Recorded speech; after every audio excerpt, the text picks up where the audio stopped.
Tamriel is a very large continent that houses all of the Elder Scrolls games to date. There is more to the world than just Tamriel though. On the other side of the Patamake Ocean is a continent that some consider to be quite wild. The land of Akavir is home to 4 distinct races that put the people of Tamriel to shame. From the way they look, to their culture, and from their homes, Bethesda really went above and beyond to describe who they are. And what is up guys, Andrew from the Denmen here, and today I thought we could rank the species of Akavir and the provinces from where they are from. That means everything we know about them, from description, location, and even history we will take into account. So get comfy, grab that bottle of Hunting Brew mead, and let's go through all of it in today's video. Before we get started, I just want to say that there is a lot that we don't know of the mysterious continent of Akavir, so some of this will be speculative with some hard-earned reasoning behind it. Starting off, at our number 4 spot, we have the vampiric serpents, also known as the Tsaesci. According to books in Skyrim, they are the most powerful race on Akavir as of right now. We know a lot more about the Tsaesci than the other people of Akavir, and that is because Tamriel has had the most contact with them. In 2703 of the First Era, the Snake race launched an invasion on the continent of Tamriel and leading to a period of time when they would play a big factor in the history of the mainland. Against the Empire, the Tsaesci tried to fight their way to the heartland of Cyrodiil, but was halted in the Pale Pass. There, Emperor Reman spared them, and eventually they joined the Empire, becoming important figures on a political level. Only 200 years later, in 2920 of the First Era, where things really took a promising turn for the Snake folk. All of the royal family would be killed in combat or assassinated, and it is even rumored that the Tsaesci advisor Versailles had been plotting against them. At the time potentate, Versailles would become Emperor of Tamriel and would rule for over 300 years until eventually he was assassinated and his son took the mantle. It was only 100 years later before his son was also eliminated, and the reign of the Tsaesci would be over.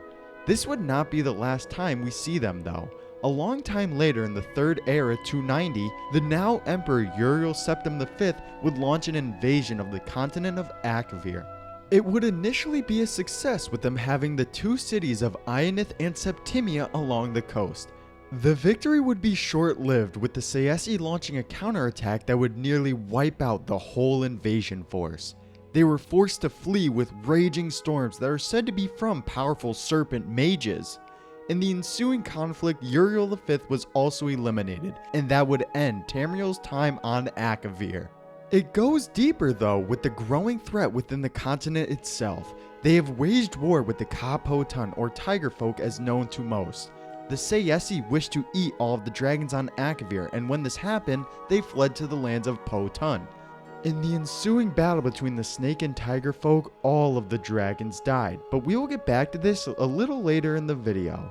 As you can tell, the Tsaesci waged war on many races and won most of them with strong mages and naval superiority.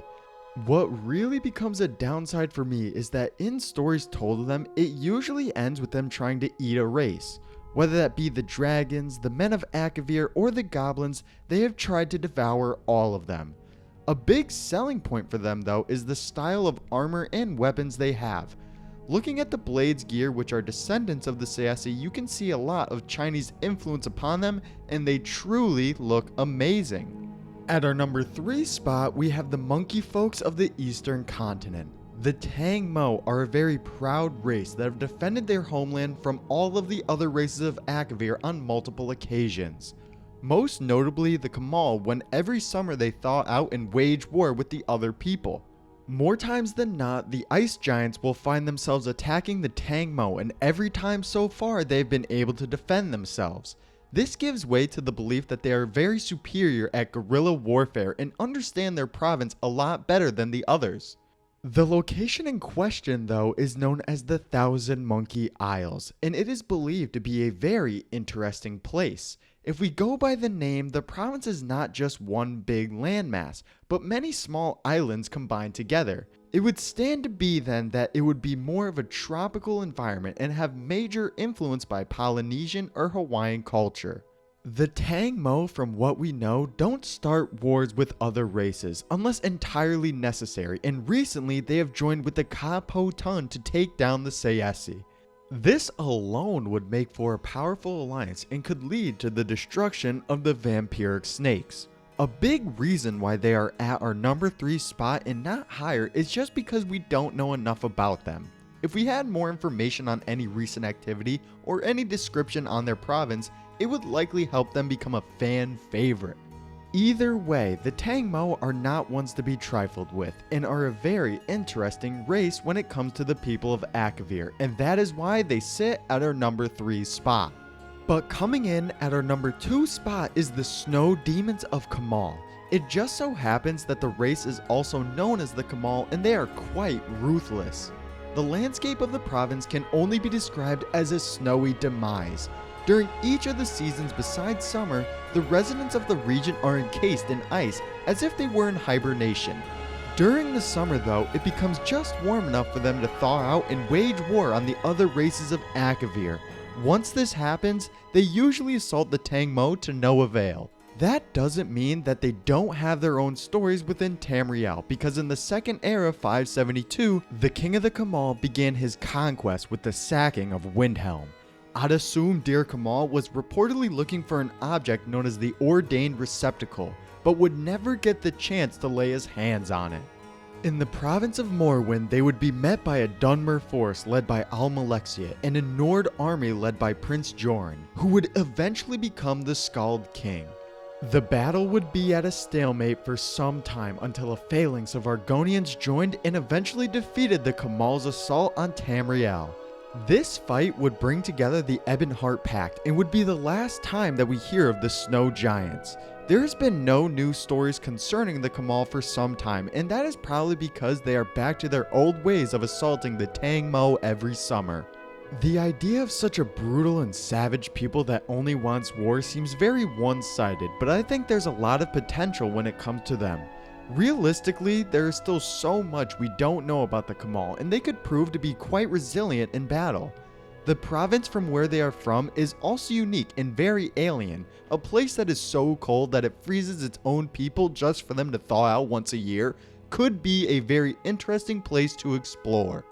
The Kamal are a brutal people and ones that are quite distinct from the other races.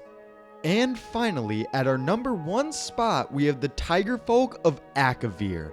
The Ka-Po-Tun are similar to that of the Khajiit, but are more fierce and are attempting to do something that is quite insane.